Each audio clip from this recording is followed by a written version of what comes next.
Enfold Proactive Health Trust, Creating Safe Spaces, presents Demystifying Sexuality, a video series.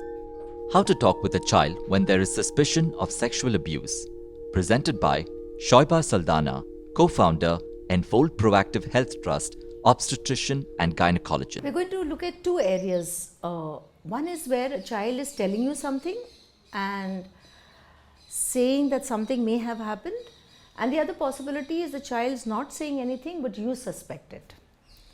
Now if a child comes forward and speaks to you, they'll come up and there's a lot of discomfort when the child speaks about it, because basically we have in a way prevented children from speaking about body parts because we ourselves as adults have never given them respectful names for these parts. We may say mouth and nose and chest and arms, but we never say penis, we never say vagina, we never say buttocks in a non-judgmental, totally comfortable way. So for the child to speak about this is difficult. So when a child comes up and speaks, we don't say what happened, and it's very important how we maintain our face, because the child looks at you and sees a reflection of what they're saying. So if I go, what happened? One of the commonest things we say as adults is, why didn't you tell me earlier if this has happened earlier? But please understand, it takes a child enormous courage to come and speak about it. So sometimes it may be a week after the incident, 6 months after the incident, it may be 5 years after the incident. At each time, we respect the courage of the child for having come and spoken to us at that point of time. So when the child comes up and says this, the first thing we do is keep a calm, relaxed expression on your face. We tend to get anxious and look like this, and I'd like each one of you to one day go and see yourself in a mirror when you're in an anxious mood. Your face can be very scary for a little child. So calm yourself down and say, I'm so glad that you're telling me. Would you like to tell me? Shall we go and sit somewhere? So one thing is, of course, privacy and confidentiality. Now, one of the biggest issues, the POCSO Act, besides its very positive effects, one of the biggest problems is that of mandatory reporting.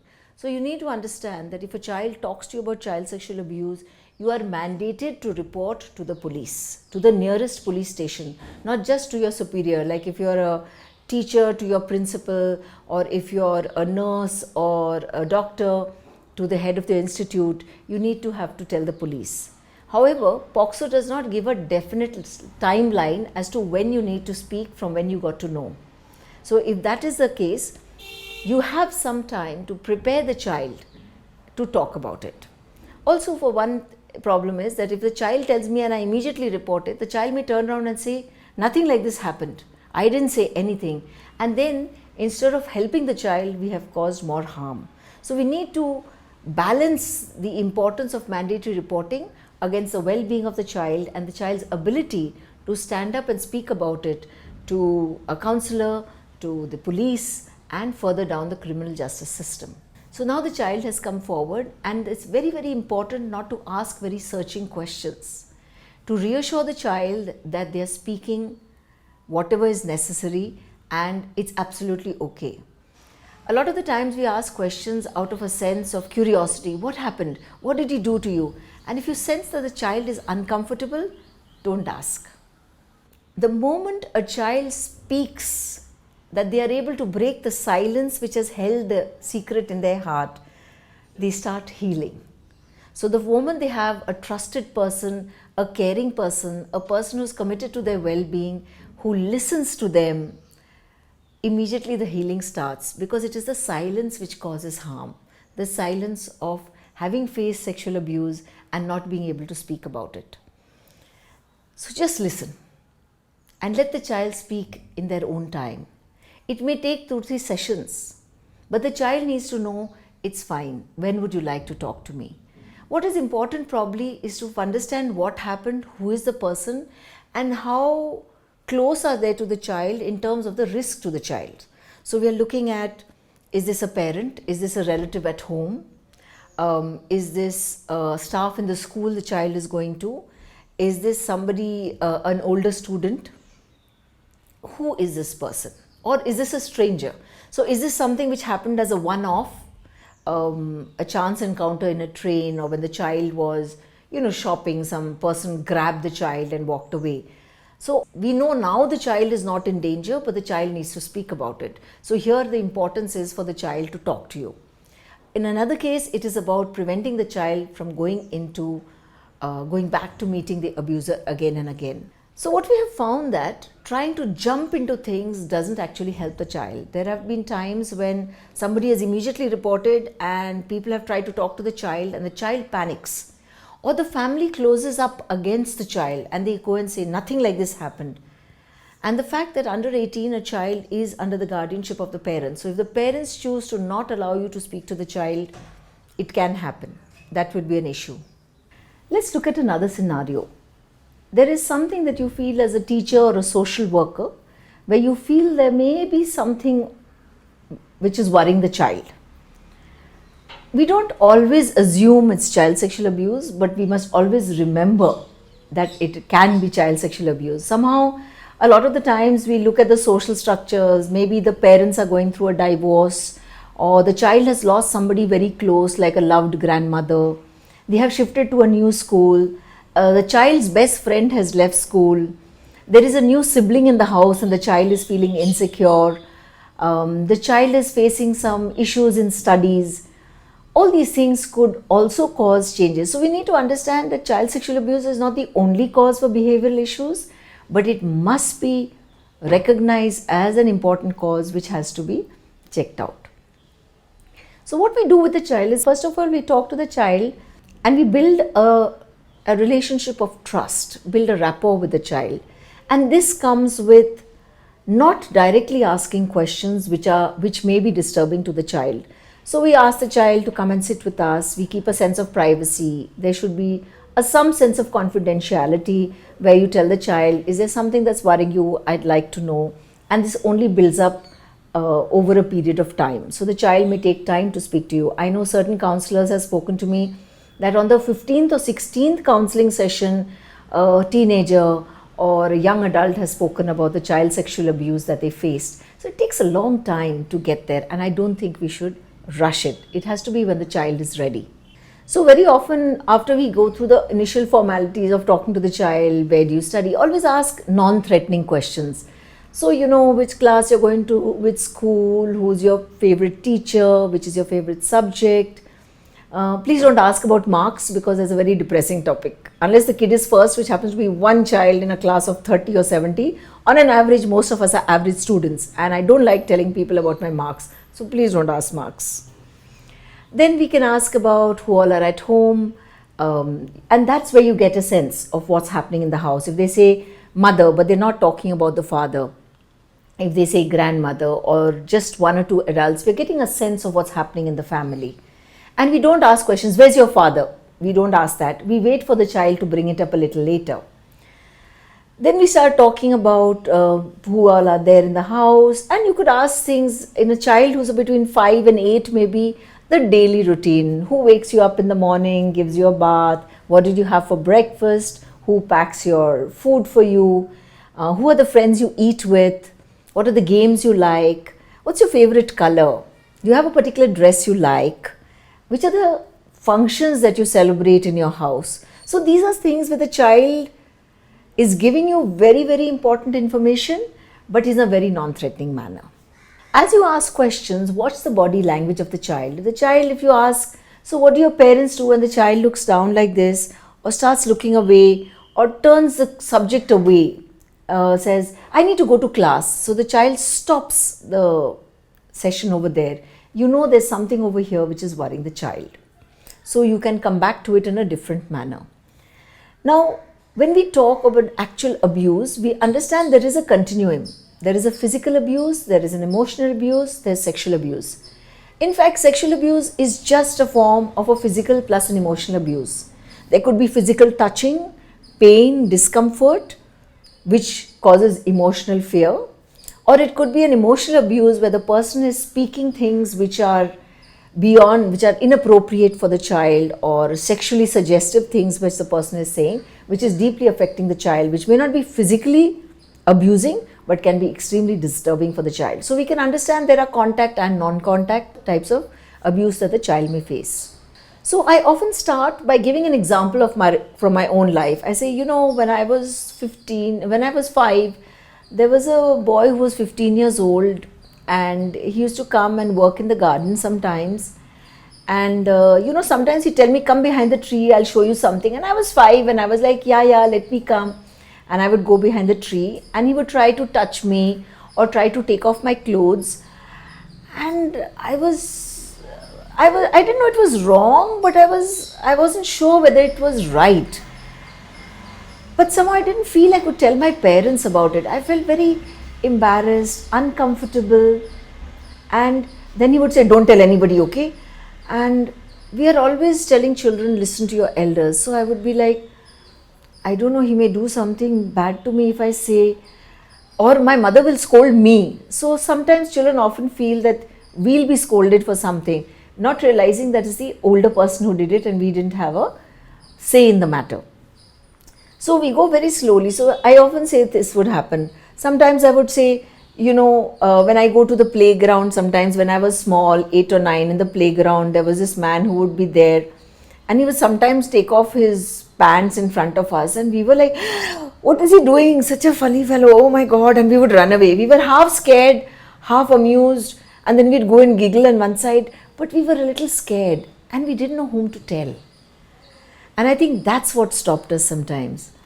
I sometimes give an example of a boy who told me when he was about 9 or 10 that his cousin would sometimes come over and stay with him, and she would, try to speak to him or show him pictures which were sexual or of naked pictures, and he would be half excited because he loved his cousin very much, and his cousin had a very good space in the house. His parents used to always say, see, she's so smart, she's so good at studies, you should be like her. And yet she would do something which he felt was not okay. But then whom do you tell, right? So I would give these examples that sometimes an older person whom we like, whom we trust, or who our family thinks is a great person, says or does something to us which makes us feel uncomfortable, makes us feel unsafe, and we don't know how to respond. And I said that now when I grow up, I realized that I should have said, I don't want to see this, I don't want to do that, that's not okay, but I just didn't know. And so now I tell the person, the child, that if you're going through something like this, I would really like to help you. And sometimes as a child we can't fight an older person, but if we get people who are adults who can help us, it might work. I also tell them sometimes, if you don't want to tell me, is there somebody else you would like to tell? Who do you think in your house would be somebody you could talk about these things to? And sometimes we just draw a piece of paper, an A4, and I make them put their hand on it and draw the outline. And then you have this hand with 5 fingers, and I say, write your name on the palm and write the name of 5 trusted adults you would like to speak to. So this gives me a sense. So it could be a mother, father, grandmother, aunt, it could be a teacher, it could be a friend's mother, it could be an elder sister or brother. So there are many people who a child would instinctively trust, and these are people you can approach to help the child. When we go from a bullying context, so sometimes we talk about, older boys may push you, and physical abuse is very common among boys particularly. Emotional abuse seems to be more common about girls. Though again, as we were talking of gender fluidity, we don't really want to just categorize as boy and girl. Sometimes they're not very sure what their attractions are. So they may feel, well, I'm a boy or I'm a girl, but I'm attracted to the same gender, or I'm attracted in a different manner from the others, the way the other friends talk. And this often happens to 12, 13, 15-year-old teenagers, boys and girls, and others. And so these are the people who have a gender identity confusion. And usually the confusion is created by our society because we want them to be a boy or a girl. We want them or expect them to be heteronormative. We expect them to have certain sorts of attractions which are acceptable socially, what we see in the movies.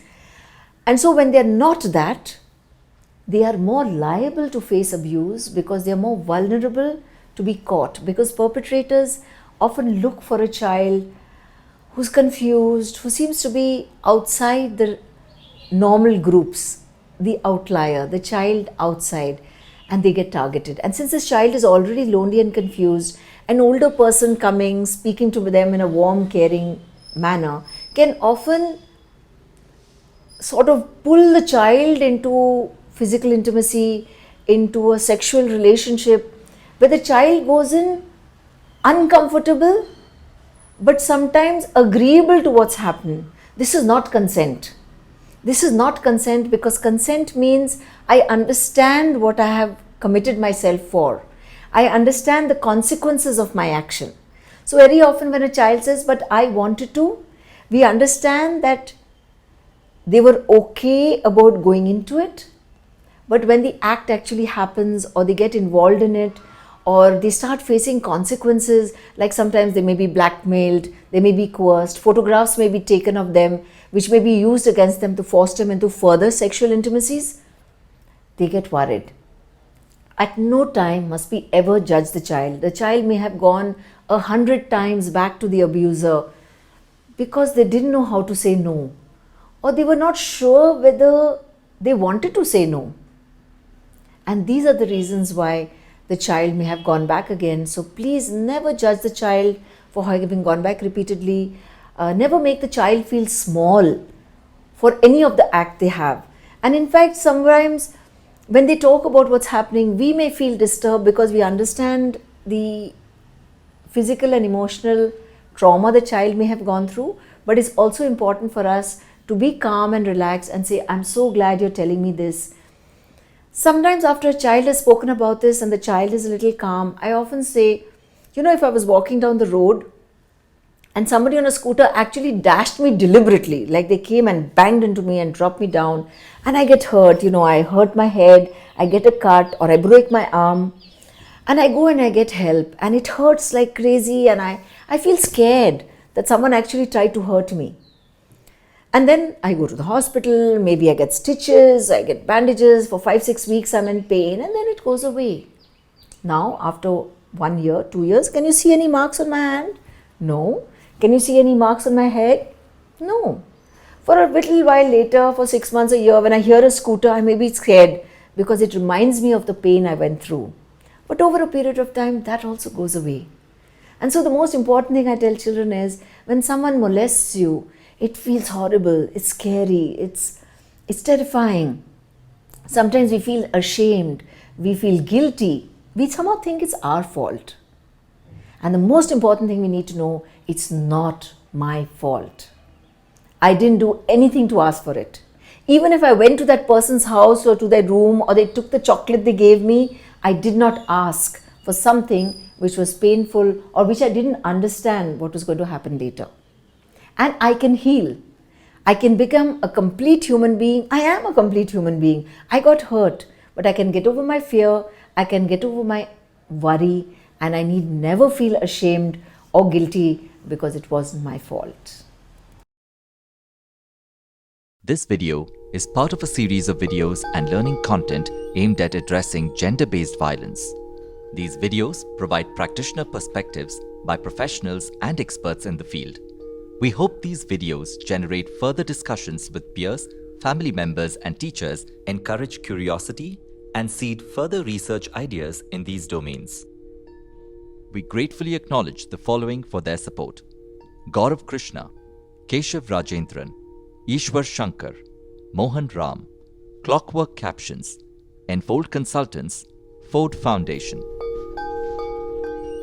The copyright and other intellectual property rights in respect of this video belong exclusively to Enfold Proactive Health Trust, Enfold.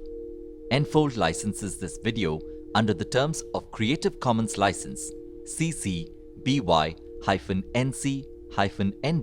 4.0, the details of which can be found at https://creativecommonslicense.org/licenses/by-NC-ND/4.0/.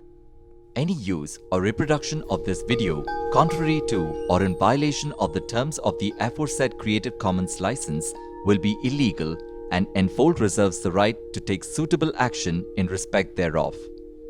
Enfold also reserves the right to modify, terminate, or revoke the license granted as aforesaid, or otherwise exercise any and all rights in respect of its intellectual property without further notice, and the same shall be binding on the licensee or user or reader thereof. June 2021. Enfold Proactive Health Trust. www.enfoldindia.org. Contact info@enfoldindia.org. +91 99 000 94251. www.enfoldindia.org.